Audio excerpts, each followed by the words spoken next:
सुभान बताइएगा, क्या सूरत हाल थी उस वक्त? आग की इत्ला जब मिली तो क्या उस वक्त सोच समझ आई कि क्या करना चाहिए, जान बचेगी या नहीं? और जो दीगर लोग थे, जाहिर है एक दो लोगों को संभालना और कई लोगों को एक साथ संभालना और उस पर काबू पाना, क्या सूरत हाल थी? हम लोगों को जब पता चला तो हम लोग को काफ़ी लेट पता चला था आग का। फिर हम लोग दोस्त को उठाया, वो सो रहा था, उसको लेके भागे हैं तो दो लोग अलग हो गए थे, दो हम लोग आग की साइड भाग रहे थे। हम लोग रॉन्ग साइड भागे तो हम लोग को आग नज़र आई, हम लोग वापस आए, दोस्त की आवाज़ पे हम लोग उसको फॉलो कर रहे। फिर हम लोग एक लिफ्ट के पास पहुँचे। पहले जो जहाँ आग लगी हुई थी वहाँ पे एक लिफ्ट थी जो वो ऑन होती है रात के टाइम पे, लेकिन वो बंद थी उस टाइम, और वहाँ पे आग भी थी और स्टेयर्स की तरफ भी आग थी। तो हम वहाँ जा नहीं सके, हम लोगों ने सेकंड लिफ्ट चॉइस करी, वहाँ पे गए हम लोग। वहाँ पे जाने के बाद हम लोगों ने, वाली लिफ्ट बंद हुई, हम लोगों के पास कोई ऑप्शन नहीं बचा। हम लोगों ने वहाँ पे 20 और 25 बंदे और भी थे हमारे अलावा, जिसके साथ हम लोगों ने इमरजेंसी एग्ज़िट की तरफ जाने की कोशिश करी।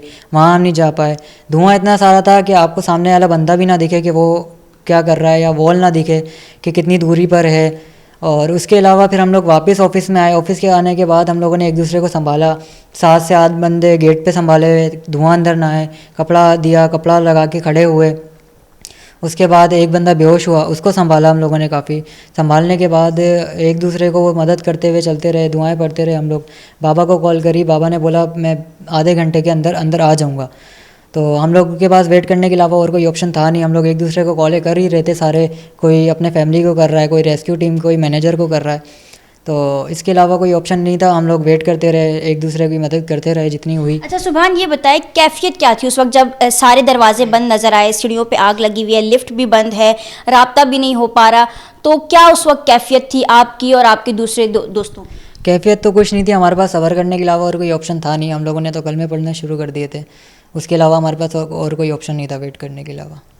अच्छा आमिर साहब, आप बताइए, बर वक्त आप पहुंचे, आधे घंटे का आपने टाइम दिया, कोरंगी से आप वहां पर राशिद मिनाज रोड पर पहुंचे, फिर उसके बाद आपने जब वो सूरत हाल देखी, किस तरह से उस पर काबू पाया और क्या उस वक्त समझ में आया कि कम वक्त में कौन सा ऐसा तरीका का इस्तेमाल किया जाए जिससे कीमती जानें बच सकें? अस्सलाम वालेकुम। बस मेरे समझ में तो यही आ रहा था कि मेरे को बच्चे को बचाना है और किस तरह निकालना है। कोई भी मेरे को हेल्प मिल जाए, कोई एक मिल जाए, वो बस अल्लाह की तरफ से एक मेरे पास एक ऑप्शन नज़र आया रेस्क्यू टीम का। जो अमला मेरे साथ काम कर रहा था, जिसका नाम सलीम था अमले के अंदर, उसने मेरे साथ जो भी हेल्प करी। और जिस तरह लिफ्ट के ऊपर हम लोगों ने सीढ़ी लगा के इन हुए, जो भी हमने ताले तोड़े, और अपना 3rd फ्लोर से हम 4th फ्लोर पे गए, जिस तरह शीशे तोड़कर, और जैसे अपने बच्चे को आवाज़ देके जिस तरह हम लोगों ने ढूंढा और लाइटें लेके और रेस्क्यू करा उसको, सब पब्लिक को, जितने भी इनके साथ लड़के थे, 20 से 25 लड़के थे जो भी थे, बहरहाल ये भी था। इसकी वजह से मैं ये नहीं देखा कि मेरे को लगनी है या मेरे को नुकसान होना है, मैंने ये सोचा ही नहीं। ना मैंने ये सोचा कि मेरे को किसी को वीडियो बनानी है, ना मेरे को कोई इससे सरोकार था। मेरे को सिर्फ ये था कि मेरे बच्चे अभी लाइनअप हैं, सब फ़ोन पे राब्ते में हैं, ये मेरे से कॉन्टेक्ट में है, तो मैं इसके पास पहुंचूंगा, और किस तरह पहुंचूंगा मुझे नहीं आइडिया। बहुत शुक्रिया। यकीनी तौर पर इस तमाम वाक़े में अगर एक चीज़ को ज़ेर गौर लाएँ तो वो सबसे अहम चीज़ है मोबाइल फ़ोन।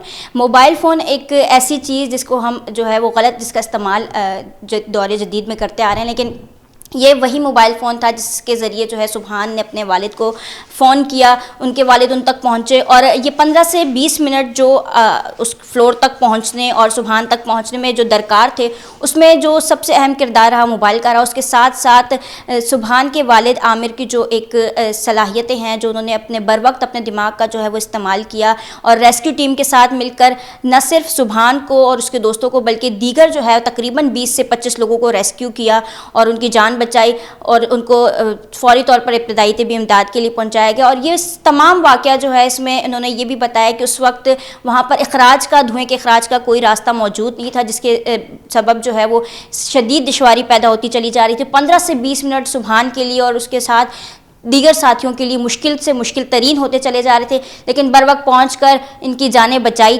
गई। और इसमें मोबाइल फ़ोन का भी एक किरदार रहा और उसके साथ साथ एक आपका जो है बर वक्त सही फ़ैसला लेना और कम वक्त में ऐसा फ़ैसला लेना जो आपके साथ साथ दीगर लोगों के लिए भी जो है फ़ायदेमंद साबित हो सके।